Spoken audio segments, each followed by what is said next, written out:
What's going on, everybody? Welcome back to the latest episode of TT Plays. And I know you can't see Franklin, and I'm sorry. We'll have some Franklin updates at the end of this.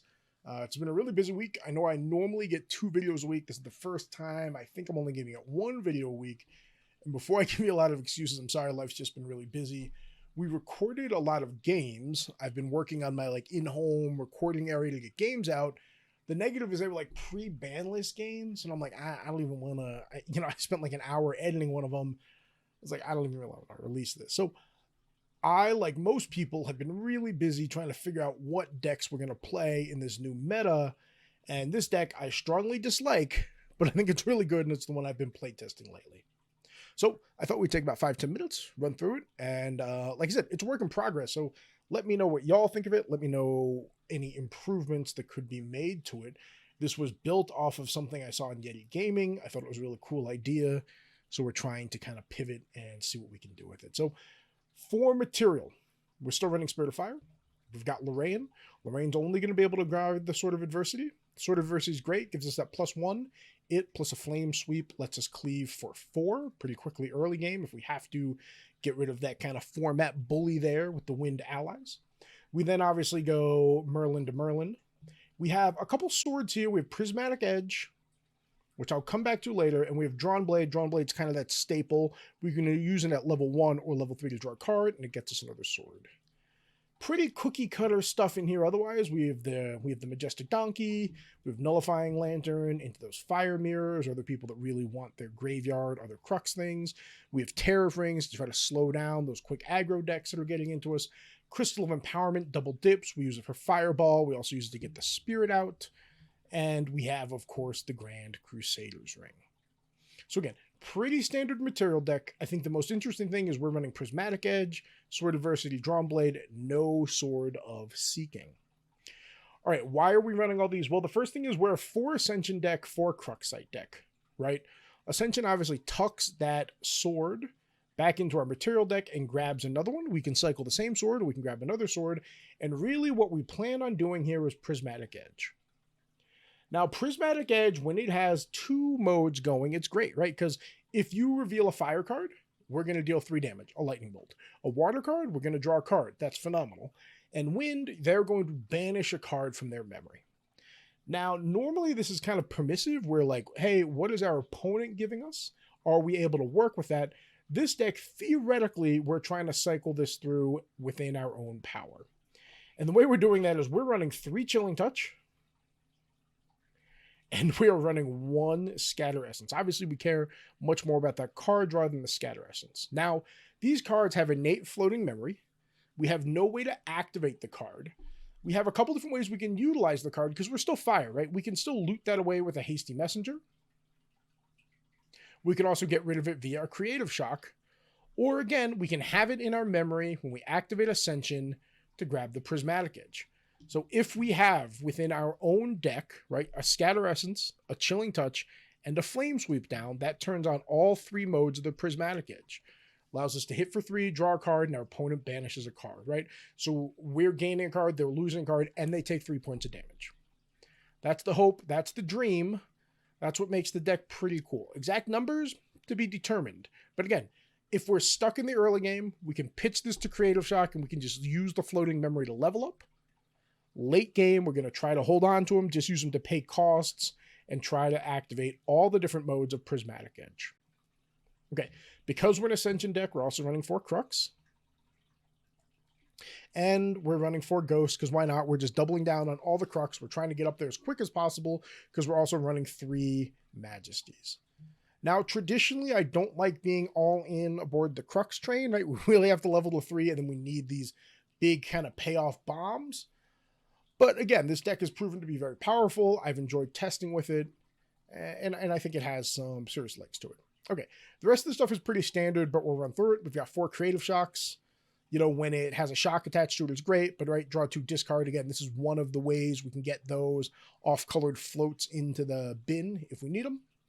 Cremation Ritual, right, probably our ideal turn 0 is playing out the Shieldmate, cremating it, drawing some cards, getting a float going.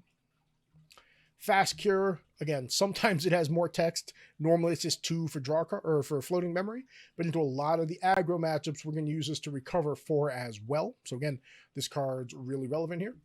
Flame Sweep for our big board wipe. Obviously at level 2, it gets +1, but we've got to be a warrior in order to turn that on.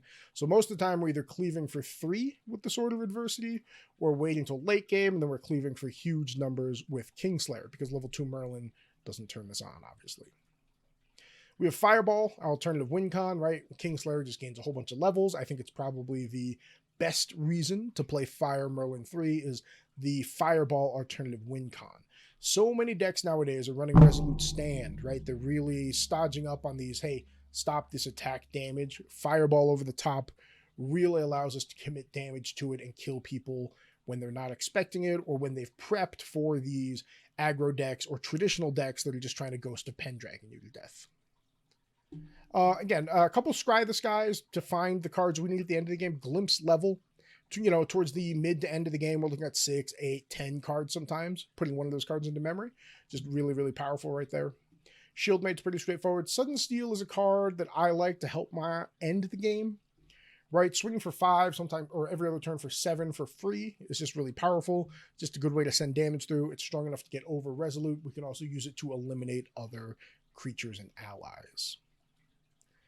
And that's the deck in a nutshell there. Again, the real kind of the big thing, the quote-unquote innovative thing, again, not my idea, I stole it from LuxMap.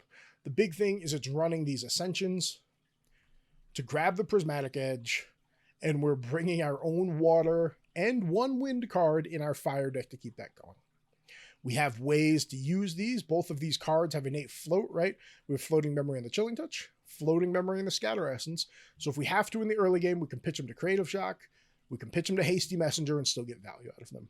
We are not running Sword of Seeking. We're running Sword of Adversity, which is just a little more functional for us. It allows us to turn those early 3 damage cleaves on with the Flame Sweep, or a late game 4 or 6 damage cleave there. We have the Drawn Blade, and of course, like we said, the Prismatic Edge kind of carrying us home there. Our sideboard is definitely a work in progress, right? We have 2 Disintegrates. This is great into the mirror to kill the other magical donkey. You can use it to kill the Tithe proc. It's just a really effective card. The class bonus efficiency, we're able to reduce that cost by so much. We can also obviously crack in the Crystal of Empowerment to reduce this cost by another 2 if we need to. Blanche, because my local meta has a lot of Rise. Blanche is a phenomenal card. That fast activation stops a bunch of damage to your face. Obviously, Blanche is an MVP. Water Trinket, because why not? Tithe proc. Again, for Rye, for the mirror, if you can control it, you'll have to play it by ear if you think you can bring it in. And one of the times you might want to bring it in is with the Quicksilver Grail. So we have some more control over protecting that from its early destruction. So that's the current sideboard. There are a couple cards here that I think I would like to add, and I haven't found space for them yet. I'm just going to add them to the sideboards as possibilities. The first one is going to be Varuk. Up until very recently, I was running Geists in the list. I don't think the Geists need to be there, but Varuk is very powerful and says damage dealt by fire element sources you control can't be prevented. So we can use this basically to punch through any of the Veiling Breeze decks out there. Again, very powerful. Definitely is a downside when you materialize a card, sacrifice it. That is concerning. But again, Varuk is really powerful to help you end the game. I think the card probably needs to make it into the deck.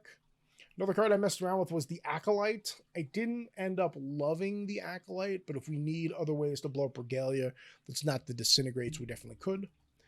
I think, personally, I would like to somehow find room for these 2 Disintegrates in the main deck. There's almost never a game where I don't wish I had one of them digging through things. And that's basically where the list is. So let me know what you think of the list. Again, I really like this idea of running the Prismatic Edge and bringing our own elements here in the Chilling Touch and the Scatter Essence. You'd be shocked at how many cards Merlin sees. It's not uncommon to see the Scatter Essence. I normally see it once every other game. And again, if we can turn on all 3 modes, 2 modes for the Prismatic Edge is great. If we're able to turn all 3 modes on, it's just gravy. So again, let me know what you're playing down in the comments. Let me know what you're playing in upcoming regionals or sort championships. Let me know what you're excited for. Let me know what you think about this deck. Again, the deck is not my own. I've made a couple of changes to it, but I do think it's a really cool idea. I like the innovation coming behind it, and I'm excited to see where the meta takes this in the future. Other decks I've really been enjoying have been, for lack of a better term, Water Scepter Win. We can get there either with Merlin or with Xander 3. I think those decks are really cool, really interesting. Fire Lorraine still feels really powerful, and I know this is crazy, Rye is still really, really good. If your local meta doesn't respect Rye, I definitely think Rye is worth exploring and checking out. I also really, really love Wind Merlin still. My main issue is locally, there's a lot of Rye players, and I don't love Wind Merlin into the Rye decks. So that's where I'm at. That's where I'm playtesting. I'm excited about the new set coming up. Again, I have spoilers on the 6th of November. Really excited about that. Working on a skit for that. We'll see if it comes together. This deck, again, I strongly dislike this deck, but I've been enjoying playing it. And I think it's pretty innovative, so I'll go ahead and stick with it. Let me know what you've been playing. Stay tuned for a couple turtle updates. But again, until next time, everyone, cheers and happy gaming. Okay, I know a lot of you have fallen in love with Franklin. This is Toothless. Before you guys give me a bunch of crap about it, his bottom of his tank is bare because he's a very messy turtle. He's still growing a lot, and I have to vac it out twice a week. He is a common snapping turtle. He is a voracious eater, as you can see here. He does not chew his food, and his name is Toothless. I've had him since he was very small. He was captive bred, not part of a rescue or anything. I just thought he'd be a cool addition. He is going to be extremely large, and he is going to end up in a pond as he gets older, but for now he works fine in this tank. He is incredibly active because he's still a hatchling. He's just a little bit bigger than a Grand Archive card right now. As he gets older, he'll become much more sedentary. He's really well trained. He will not bite my fingers or hands. I can reach my hand in there and pick him up just fine. He is tong trained. As you can see here, when he sees the tongs, he anticipates food, and he just kind of goes crazy for them. So again, this is my common American snapping turtle. His name is Toothless. He's a wonderful addition to, I guess, the turtle ranch that I have going out here in Colorado. He sits right next to my desk in the new setup. I can kind of watch him all day as I work. He's a ton of fun, and I just wanted to introduce you all to him. So again, this is Toothless, my American snapping turtle.